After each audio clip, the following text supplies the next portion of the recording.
habría que dar un cambio psicológico, filosófico, ético y moral para que podamos llevar un cambio real de lo que se quiere conseguir. ¿Por qué lo digo todo esto? Porque si no desmontamos falsas teorías establecidas en la sociedad y nos vamos muy lejos a la teoría de la evolución, de dónde venimos y a dónde vamos, si partimos de la auténtica estafa utilizada para manipulación del ser humano, que es la teoría de Darwin, de esa teoría basada en el azar, en la competencia, en la supervivencia del más apto, del miedo generado hacia, posteriormente con la teoría del contagio de Pasteur y de Koch, hacia microbios que nos invaden, que se multiplican en nuestro organismo y nos llevan incluso a la muerte, y por supuesto pasando por la enfermedad. Si no desmontamos todo esto con lo que realmente debería ser y establecerse una mesa de debate y finalmente poder llevar a cambio un cambio filosófico y de actitud del ciudadano ante la vida, que es la teoría real de la evolución, que es cooperación, que es adaptación al medio, como Lamarck indicaba, y que posteriormente Béchamp, con la teoría del terreno, en el que el terreno es lo importante, y en todo caso el microbio lo que hace... El terreno somos nosotros, nuestro cuerpo. Nuestro cuerpo. Lo que hace nuestro organismo es ante un cambio que sufre el terreno interno a nivel de acidificación, del pH, de intoxicación. Esos microbios que conviven con nosotros, lo que hacen es cambiar su forma y su metabolismo para poder llevar el terreno al estado de equilibrio y, por tanto, normalizar ese estado que dio el ser humano hacia la enfermedad, hacia un estado de salud. Si no logramos establecer ese cambio, todo lo que se haga no va a servir para nada. Porque hablaba Kennedy de las vacunas, que él no es antivacunas, no es negacionista, porque él, de hecho, defiende la inmunización a través de las vacunas. Otra cosa que critican los aditivos, elementos tóxicos, mercurio, aluminio, polisaborato 80, determinados elementos, formaldehído que puede llevar esas vacunas. Pero es que yo como inmunólogo siempre lo repito, me niego a divulgar y aceptar que el sistema inmune es un sistema de defensa. Es un sistema de cooperación, de simbiosis, de limpieza, de desintoxicación, para mantener equilibrio en el terreno. Entonces, si nacemos sano, si nacemos, el ser humano, la inmensa mayoría nace sana, no hay que inmunizar frente a nada. Lo que tenemos que hacer es entender que el cuerpo tiene una capacidad enorme para mantener equilibrio. Si se rompe, tenemos unos aliados que son los microorganismos, y aquí incluyo a los virus, para volver, gracias a ellos, a su cooperación, el estado de nuevo de salud. Romper ese estado de desequilibrio y permitir esos microorganismos y esos virus ayudarnos a volver al estado de equilibrio. Por tanto, cualquier inmunización que se haga contra esos bomberos que acuden a apagar incendios, contra esas ambulancias que acuden al accidente a intentar socorrer al accidentado, o esos policías que acuden con sus vehículos a ayudar ante un atraco, cualquier medida de intervención que se aplique va a cronificar la enfermedad. Por tanto, ya no se trata de modificar el contenido de las vacunas, es que la vacunación no tiene sentido alguno. Y eso es muy importante indicarlo. Y yo siempre contesto lo mismo, digo, la mejor vacuna es la que usted no se pone o no le pone a sus hijos. Es decir, no existe una vacuna que sea buena. Eso sencillamente nunca se ha inventado. No existe, y es un poco lo que tú decías. Sí. O sea, sobre todo para aquellos que somos creyentes, ¿no? Los que somos creyentes, lo que estamos haciendo es enmendarle la plana a Dios. Eso es lo que hacemos.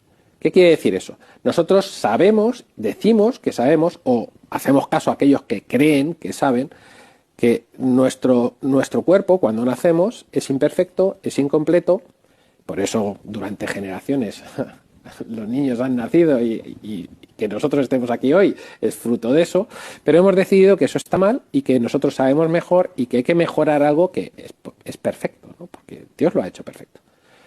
Pero nosotros hemos creído a aquellos que nos han dicho que eso es mentira, ¿no? Entonces, tenemos que tener mucho cuidado y evaluar qué es lo que creemos y por qué lo creemos y cuáles son las implicaciones de lo que estamos creyendo, porque al final lo que estamos haciendo es, como dice en Apocalipsis, dejarnos engañar por las farmaquías, que eso son las hechicerías. Y si usted mira los ingredientes de cualquier vacuna, parece que es una bruja que está metiendo ahí pelo de no sé qué, trozo de riñón, células de riñón de mono, formaldehído por aquí, polisorbato 80, una serie de ingredientes, metales pesados, aluminio, una serie de sales de aluminio, ¿no? Para darle un toquecito. Bueno, pues todo eso que inyectamos a nuestros niños no tiene absolutamente ninguna razón de ser. Si usted se lo diera a beber a su hijo, le metería en la cárcel en esas mismas cantidades, porque es tóxico. Pues si es tóxico ingerido, imagínese usted la toxicidad que tiene eso cuando se le inyecta a un bebé que nace perfecto. Así que sí, efectivamente hay que empezar por ahí. Y es muy importante hacer entender que jamás se ha demostrado que un microbio sea la causa de una enfermedad. Esa causalidad es más bien asociación. El microbio está en el terreno, pero no es el culpable del daño. El daño es previo a la presencia de la modificación de la forma y de la función del microbio en ese tejido que ya estaba dañado, estaba enfermo. El Mycobacterium tuberculosis, que se le ha echado la culpa, según Koch, que fue el descubridor de esa asociación, que no causalidad, de esa micobacteria con respecto a la tuberculosis, no se ha demostrado nunca que la gente sea causal de la tuberculosis, puesto que en un porcentaje amplísimo de los humanos da positivo el test de la tuberculosis sin tener la enfermedad establecida. Por tanto, no es causa. Es un enfermo asintomático. Eso es. Y, sin embargo, sí se ha observado en personas diagnosticadas con tuberculosis que la presencia de arsénico, de plomo, de aluminio, es significativa con respecto a personas que no tengan la tuberculosis diagnosticada. Por tanto, no será una intoxicación en el humano por esos metales pesados que genera un daño en el pulmón y como consecuencia de ese daño, esa enfermedad en el pulmón, el Mycobacterium tuberculosis tiene que cambiar su forma y su metabolismo para intentar recuperar el equilibrio en el terreno.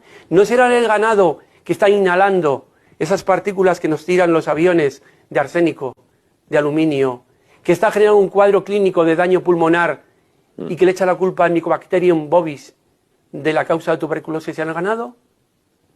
Entonces, es muy importante entender esto en relación a la teoría del terreno y la teoría del contagio, porque si entendemos eso y nos damos cuenta definitivamente que ninguna enfermedad tiene causa única, pero que ni mucho menos causa única es un microbio, podemos desmontar todo esto y entender que ninguna vacuna tiene algún sentido. Ninguna. Si pretendemos sustituir un medicamento por un complemento, estamos equivocados.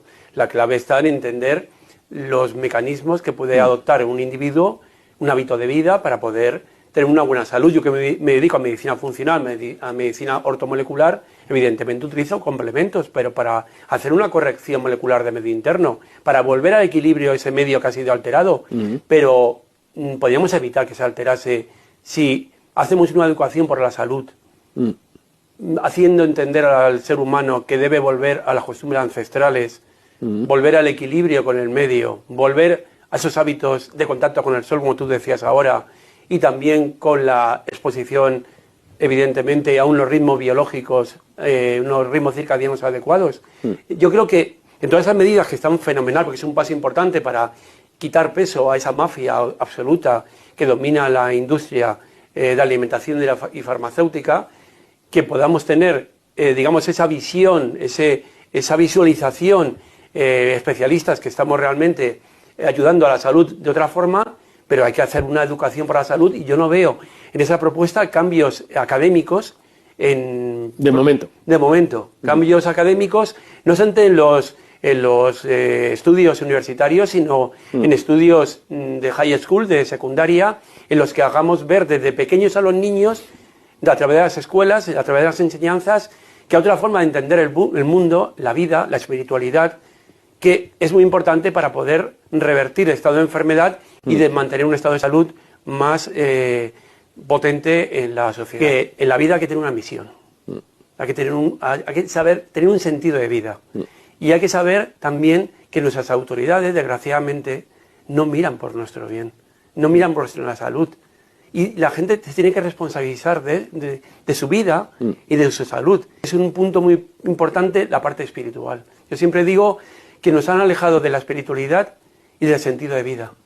Nos han metido en una dinámica de vida de competencia, de ocio, de placer, de hedonismo, que no lleva para nada, ni para el bien físico, ni para el bien psicológico. Y por tanto, ahí es clave el poder dar un cambio en la actitud ante la vida. Creo que hay que cambiar de actitud ante la vida. Confiar más en nosotros y menos en terceros, que precisamente no están para ayudarnos, ni para nuestro bien.